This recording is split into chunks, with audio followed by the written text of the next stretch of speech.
Bonjour à tous et bienvenue dans cette nouvelle vidéo. Aujourd'hui on s'attaque à la partie 2 du jour 13 du Net of Code 2021. Donc dans cette deuxième partie, comme on pouvait s'en douter, en fait il va falloir qu'on fasse tous les pliages et qu'on ensuite affiche le résultat pour pouvoir déterminer quelles sont les 8 lettres. Donc on va pas faire les 8 lettres en informatique, ce sera un peu compliqué, on va juste les afficher à l'écran, puis pouvoir les lire nous-mêmes, tel un humain. Un humain est bien plus adapté à ça qu'un ordinateur pour lire des lettres. Donc du coup, on va repartir sur notre chose là. Normalement, j'ai pas trop de choses à changer. J'ai juste ici à faire un for instruction in instruction line.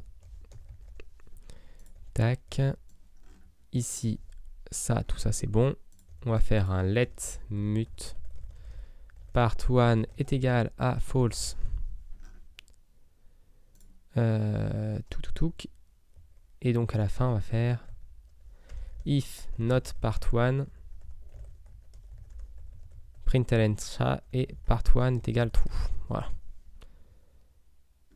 Donc ça, c'est bon. Ça, c'est pour la partie 1. Coordinates.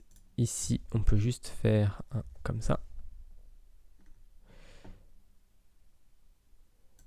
New positions expecting found tuple. Là, je peux.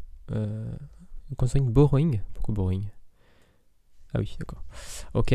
Donc.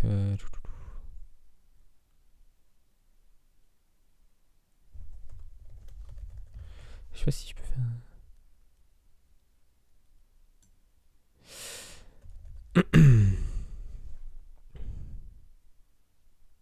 Donc j'ai un tuple. C'est marrant que ça me buguait pas tout à l'heure parce que.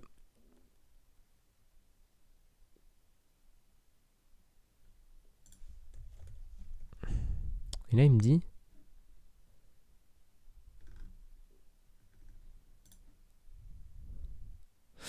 Je n'attendais pas une erreur de ce genre.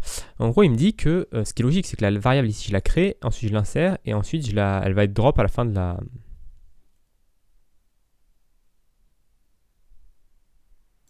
Mais du coup, je ne veux pas insérer ça. Pourquoi new coordinate, c'est un. Ah, ok. Parce qu'ici, j'insère une position qui, elle. Ok, d'accord. Donc, elle, ici, il faut que je la déréférence. Et là, c'est bon. Alors là, c'est un petit bug assez sympathique. C'est qu'en fait, j'insère deux fois les choses, et ici, je n'ai pas dit ce que c'était. Donc ici, si je lui avais dit que c'était un H7 de U32, U32, et bien là, il va être capable de me dire que c'est cette position-là qui est pas bonne. Alors qu'en fait, dans l'ordre où il le fait, il va d'abord checker ici. Il va se dire, ok, j'insère un truc qui a une référence, pas grave. Donc du coup, je dis que c'est un H7 de référence. Et ensuite, ici, il se rend compte que c'est pas le bon truc qu'il faut. Et du coup, il me fait une erreur ici, alors que l'erreur était plutôt ici. Donc ça, des fois, quand on utilise l'inférence de type et qu'on met pas les vrais types qu'on veut, bah, ça peut poser problème. Ok, donc ici, on va juste déréférencer ça normalement. Ça devrait être bon. Voilà. Et à la fin de notre algo, on va faire un coordinates est égal à new coordinates. Voilà. Et ensuite, on continue et on replie, jusqu'à qu'on arrive à la fin. Ensuite, ils nous mettent pas d'exemple. C'est marrant. C'est la première fois qu'on n'a pas d'exemple pour la partie 2. Donc en fait, on n'a même pas l'exemple de l'original.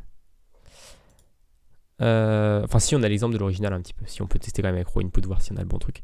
Du coup, ensuite, à la fin de tout ça, on doit l'afficher. Donc, comment on va l'afficher? On peut le faire de manière assez max x est égal à coordinates.iter.map. Alors, map, on va map x rien du tout, ou plutôt. Ouais, x rien du tout, x, et ici, on va faire max. Quelque chose comme ça. Mismatch de closing delimiter. Ah oui, ici, il manque une parenthèse fermante. Ok, max y, ça va être la même chose, mais sur le y. Ok, et après, on va faire for x in 0, max x plus 1. Je crois que je peux faire de point égal si je veux que ce soit inclusif.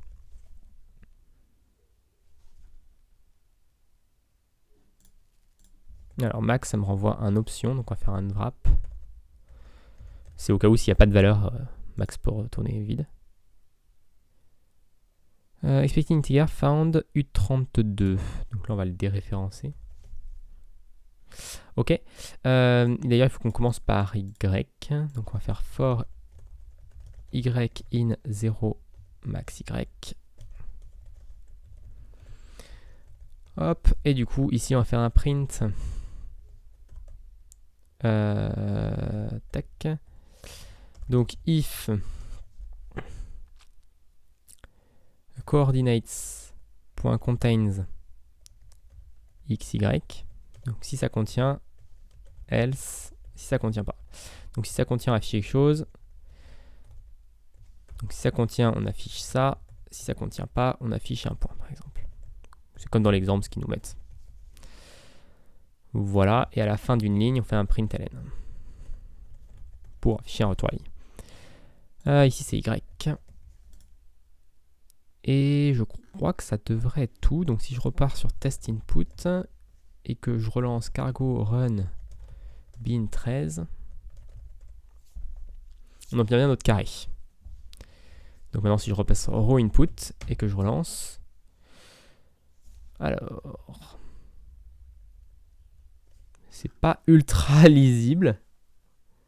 Ça ressemble à un J, P, Z, C, U, A, U, R. Je sais pas si vous arrivez à lire.